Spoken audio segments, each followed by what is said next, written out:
The big news here at Düsseldorf is that Prestige has announced the new flagship of its M-Line range, the M8, a 65-foot power catamaran coming later this year. But we mustn't overlook the original, the M48, that was launched at Cannes to great fanfare. It's been incredibly popular for Prestige, this boat. It's about 50 foot long. You can have it with 3 or 4 cabins, and you can have it with Volvo Penta 320 horsepower diesels. Starting price is £990,000 excluding VAT, or about 1.6 million to this spec. There's lots going on. It's a proper groundbreaking model for Prestige. Let's go and have a full tour. I'm Jack Haines. Welcome to YachtBuyer.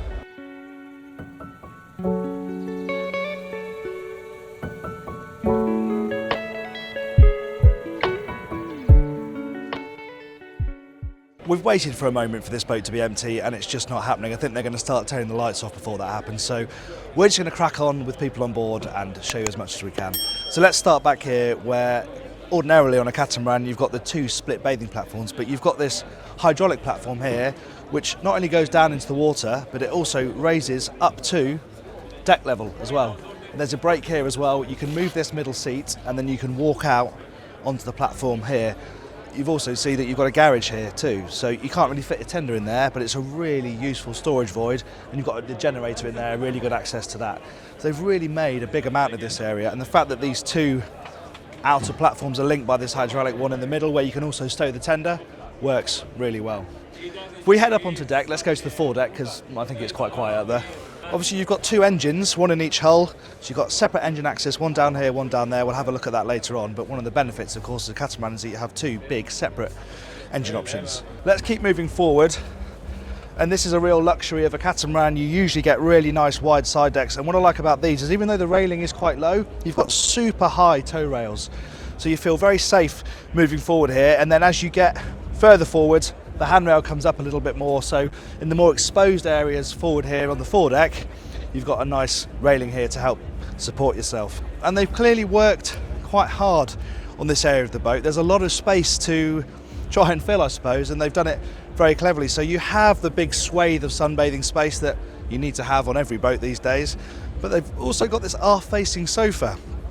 That is bolted down. All of the furniture on board looks freestanding, but it's not. It is actually connected to the deck, but it looks like freestanding furniture. And obviously this is a nice sociable arrangement where it's looking back over the sun pad. What I would say is you can't move this, and it is in quite an exposed area. You look at these sofa backs, you know, and a big sea, they're going to be really taking the brunt of it. So how they fare over time will be interesting to see. Of course, when we sea trial it, we'll find out a bit more about how it behaves. But as a socialising space, which ultimately is what this is, it works well. The final thing to note up here is that here is access to the windlass. There's a big hatch in the deck here, and that lifts up to give you access to the anchor chain and the winch, which pulls it in and out. And then in each forepeak you have crew space. So this is a cabin, and on that side is a bathroom.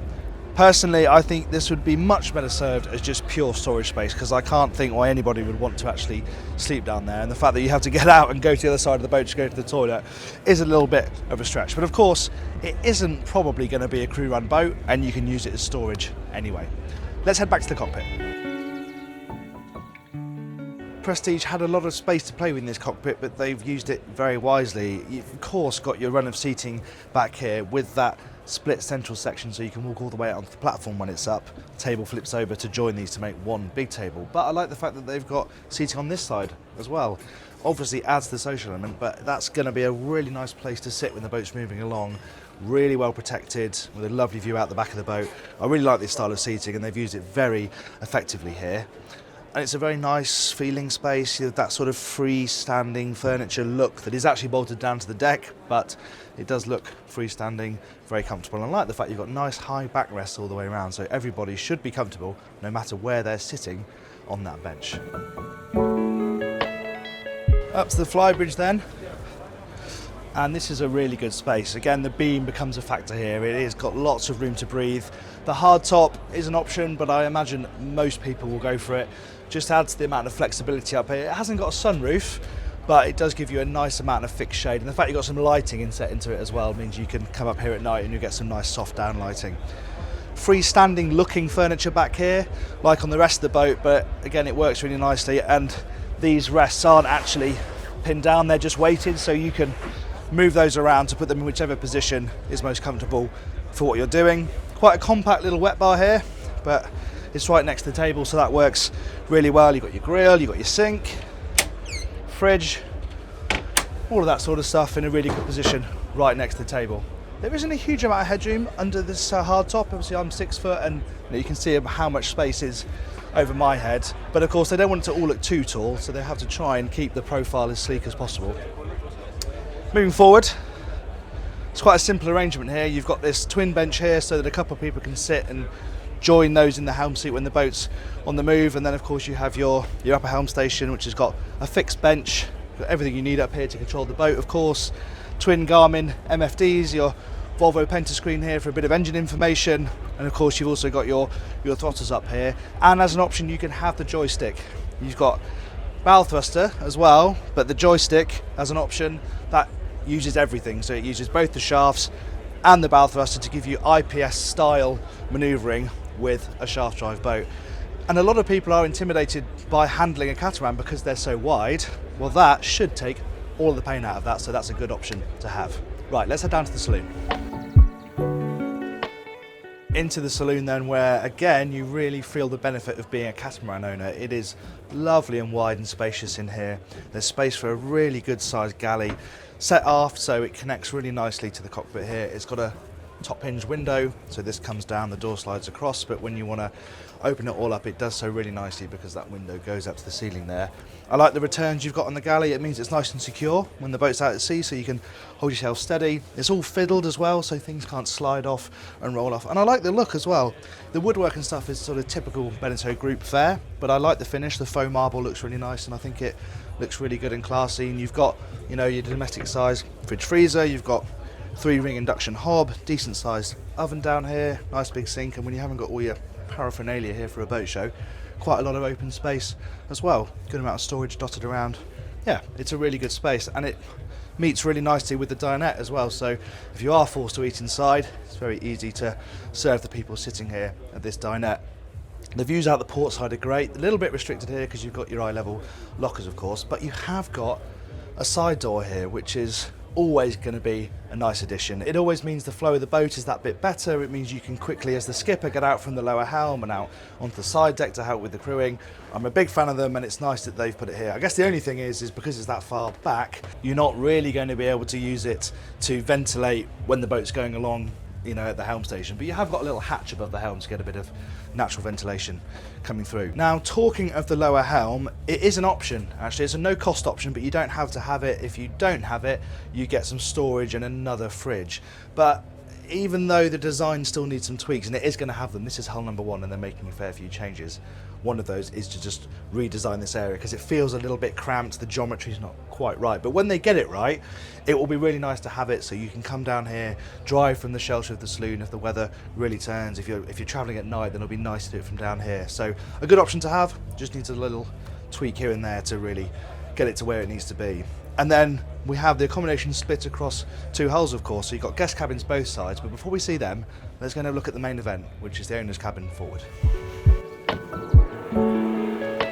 Here we are then, and really this is the pièce de résistance when it comes to the layout of this boat, because you probably need a 60-foot monohull to get an owner's cabin of this size. Remember, this is only around 50 feet length overall, but just look at the space in this cabin. Obviously it spans across both hulls, so it uses the space really intelligently, and all the way around the bed you've got decent headroom. You've got this overhang here which has got the skylights in it. When you're walking down towards your bedside table, even standing up right here, I can still stand nice and comfortably. You've got some storage at both ends, really good hanging storage actually.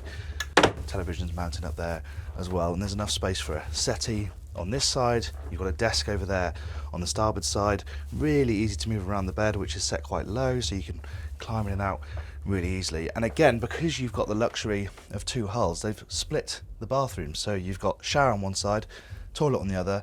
Means that 2 people can use them at the same time. The other thing to mention is that you can put a partition down the middle of here and create 2 cabins here.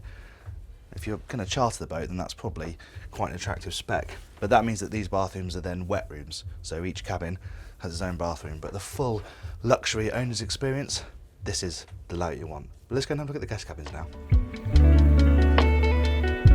I think you'd probably classify this as the VIP cabin because, as you'll see when we see the cabin in the other hull, it's got private access to its bathroom. The other bathroom is the day heads as well. So this is totally private, similar size to the other one, but I think it's that private access to the bathroom that probably does it. The other thing to point out is that these berths slide across. It's not electric like you get on a Princess, it's manual, but you can just part these berths and create 2 singles really quickly. And because of the orientation of the bed, you've got nice views out of this big hull window here. And back in the day, catamarans, their cabins were all poked into the ends of the hulls, so you had to clamber into the beds really awkwardly. None of that on this boat. It's very easy to move around, and again, it feels like the guest cabin of a 60-footer, not a 50-footer, with a very nice bathroom to boot. Let's go and have a look at the other one. We're in the port side hull now, and Prestige has demonstrated my point perfectly by having this cabin set up as twins. So, you know, I said you could separate the berths quickly into twins, and that's exactly what they've done here. And because you've got the board running all the way across the back, you've always got a bit of bedside table no matter where you have the other bed. So yeah, that's a really clever bit of design. And like the other cabin, you've got a bit of storage over there forward. You've got a big hanging locker on this side which should swallow a fair few clothes. The difference being that you have to go across the lobby to your bathroom. It's still pretty much private, but it will also be used as a day head, but still a very nicely finished space. Finally, let's go and have a look at the engine room. I mentioned this is hull number 1 and there are some tweaks to make, and that's the case down here in the engine room. Just the good thing is they've boarded this all out, and that does 2 things. It means there's an extra opportunity to add insulation to keep the boat as quiet as possible. It also means this is a really nice dry flat space for extra storage. The downside is on this boat the engines are under hatches, and those hatches haven't got gas rams on them, so you have to lift them up manually, hold them up. Obviously that's not practical if you're trying to actually work on the engine, especially when the boat's at sea. If they make those additions, put some gas rams on, it should be a much better solution. So there you have it, Prestige's first ever power catamaran. What do you make of it? Would you rather have this or the Aquila 44? Let me know in the comments below. If you like this video, please do give it a like, and if you'd like more reviews, click up here. If you want to subscribe to the channel, please do click up here. Thanks for watching.